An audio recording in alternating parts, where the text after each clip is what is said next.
G'day, I'm Tim Thompson and I'm out here in the beautiful, not quite Yarra Valley with Ted Inquanti and Brad Rammage, and they're two fantastic fencing contractors from the east of Melbourne.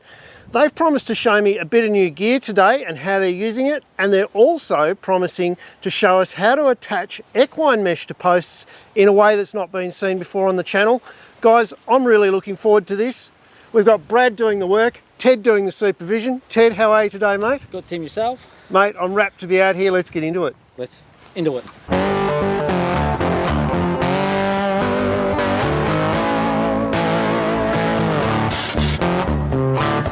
So before we get going with Brad and Ted, I better explain what this new product is. It's called the End Clip from Fenceline Solutions, and it's basically designed to take the hard work out of tying off to a post, and it promises to be remarkably strong. What you basically do is you put a 180-degree bend in the piece of wire that you want to tie off to the post. You then slip the clip over this bend, like so, tuck the clip through the hoop that you've just made, pull it tight, and then clip it off to the wire around the post. That is super strong, super quick, and super easy. I was keen to see how this product performed in the hands of contractors dealing with something really tricky like this equine mesh. Does it make the job easier, and would they use it again? Those are my two questions to them. Let's see how it worked out. So we'll have, so that, go in like that.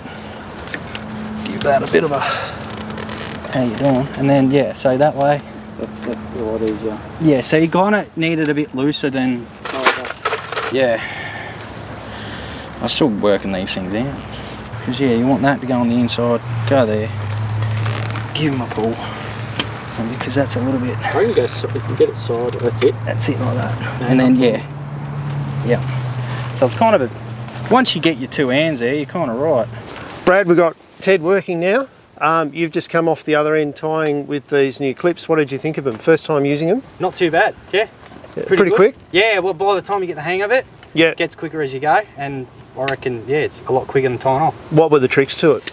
Just trying to work it out, or have the right amount of length, and obviously getting it clipped over the mesh and pulling it to make sure you can get them right. Because with the mesh, it's really important to get all your clips, all your bends of the wire, to insert your clips all in the same line, isn't it? Otherwise, your mesh is going to strain, awkward and crooked. Obviously, being on a flat run like what we're doing now, it's a lot easier. If we were on something a bit steeper, then we'll you'd have to get your ruler out or whatever. Yeah, we'll really find out if they're how good they really are, which hopefully we'll get done a bit later. A little bit later on. Yeah, no worries. So you actually used a black marking pen to mark the points where you put all the bends? Yeah, well, we kind of, once we get our first point, we just marked it, or normally you can use a tape measure or whatever you got handy, which we had a marker on us once. So, and then bend it all, away you go. Beautiful. All right, well, let's let Ted prepare this end. Lucky fella, Ted. He'll be right. And we'll use them again and see how we go. Now, you guys have also got a couple of tricks using the new Milwakee crimping tool. Yes. And you're going to show us how you strain to the guts of these mesh sections. Yep. And crimp, and you reckon you're also using another tool that people wouldn't normally think of to make the job even quicker and smarter. Yes. All right, let's find out. So now it comes time to do the gut strain on this equine mesh, and the boys always like to do a gut strain on equine mesh just because there's so much weight and tension in the wire. So they've stapled loosely the wire to the two posts on either side of the join, and now they're setting up their strainer boards, and they're going to show us the way that they strain their equine mesh to lose absolutely no tension whatsoever before crimping.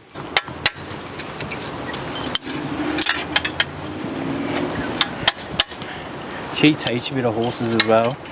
Not sure what's going on there. You've got to listen to the boss. Always. It's the boss. Why am I always the boss? The youngest is always the boss. It's not shit. The only bad time the youngest comes in. I'll give to him all that. Where's the wedgies there? I haven't started on his Dodge tractor yet. Oh, don't even start. One thing we do both is Munro double side chips. They're on our bigger tractors. Yeah, yeah. They are magnificent. You'd never buy a standard one again. Worth every cent. Yeah. You want to put a post there, another one there if it's moving the tractor. Just bang, bang. Wherever you want behind the tractor, it'll get to. Yeah. Good? No, that's good. Hang on. Yeah, I will. I'll wait until you get a bit of something on it.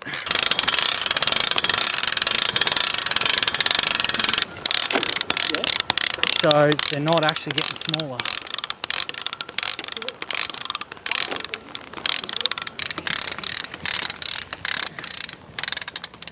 Oh, that will do. All right, Ted, now you've got this equi-mesh strained up. Finally. It's looking good.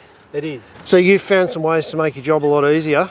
And this is your number one pick, is it? The Milwakee crimper. There, 6 ton of force in those jaws. Yep.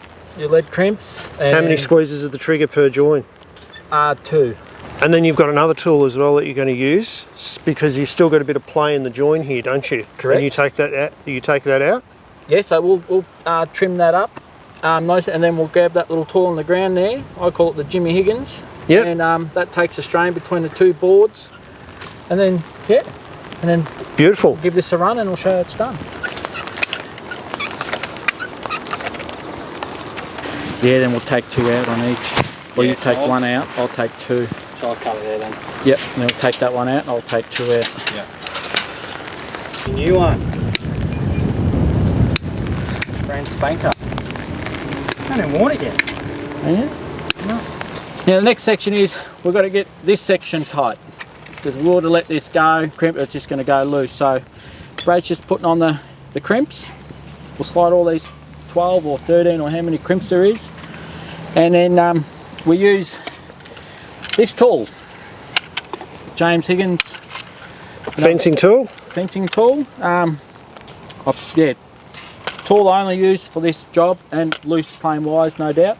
So a lot of people think that that's for barbed wire, but you guys reckon this makes your netting jobs so much easier, don't you? And neater. Yeah, right. Yep. So if you're a contractor, have a look at one of these tools, eh? Yeah, Jimmy Higgins, or whatever he calls himself, top bloke to deal with as well. And then once you get all these on, we just have, so with the equine mesh, we've got these little kinks. So we've got to straighten them out to put these crimps on. Which you just use that, or a pair of pliers and a hammer, which I'm about to do, a bit quicker. So.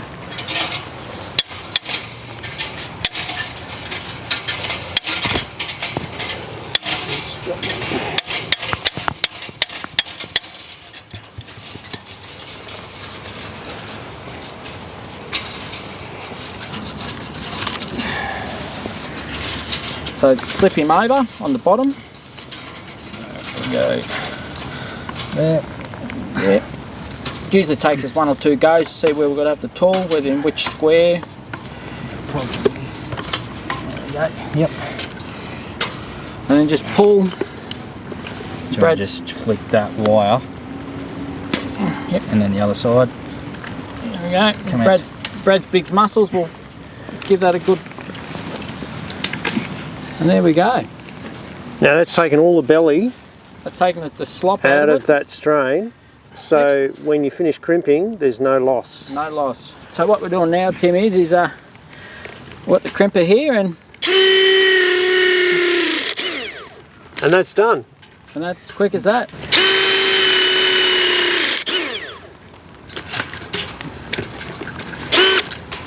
There we go. Quick as that. You'd never go back to manual crimping again, would you? No, to be honest, it does knock your shoulders around a fair bit, like, what's that, 12 or 13 of these times 3, and the amount of force you got to do, and some days we do 5 or 6 of these a day, and yeah, it does take its toll on the body. So, probably prep and join might be 5-6 minutes, where in the past it could take anything up to 15-20 minutes.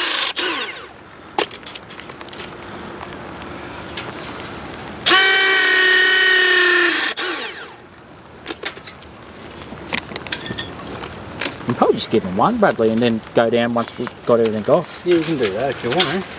Or give him 2, up to you. So.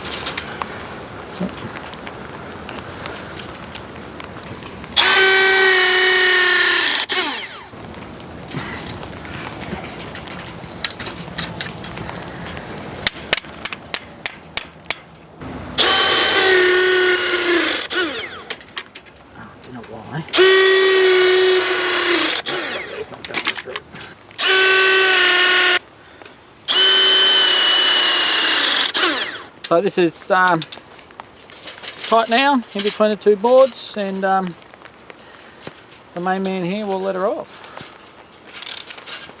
And so you've lost no tension there at all, basically? Bugger all. So you can usually give it a slight overstrain, and then yeah, once Brad takes that off, they're complicated winches. Yeah, so that's the end result there. So if you are a fencing contractor or you've got a fair bit of land and you want to do your own equine mesh, the Jimmy Higgins tool is a must. And the Milwakee crimp tool, it makes life a lot easier for you. Alright, well Brad, Ted, you've shown us a lot of new tricks in this video, but you've also tried out a new product, these fence line end clips. What did you think of them? Yeah, I think they're a bit quicker than tying off your traditional knot, yeah. Yeah, absolutely. And they seem to be pretty strong, up to the job. Yeah, well they work well. They haven't shrunk. Obviously it's separated the whole load. They haven't shrunk. Yep. They hold it pretty good, so looks neat. There's no sharp edges on them. So perfect for the horses that are going to try and hurt themselves and everything. They'll hurt themselves and anything, but I think they'll be fine. Yep. All right. Well, I reckon we're getting out the rain, and we're all done. For some. For some. Guys, if you like this kind of content, don't forget, hit the little subscribe button, give it a thumbs up. There's plenty more on timthompson.ag, and I do have a Patreon if you want to support the channel. Cheers guys, see you next week.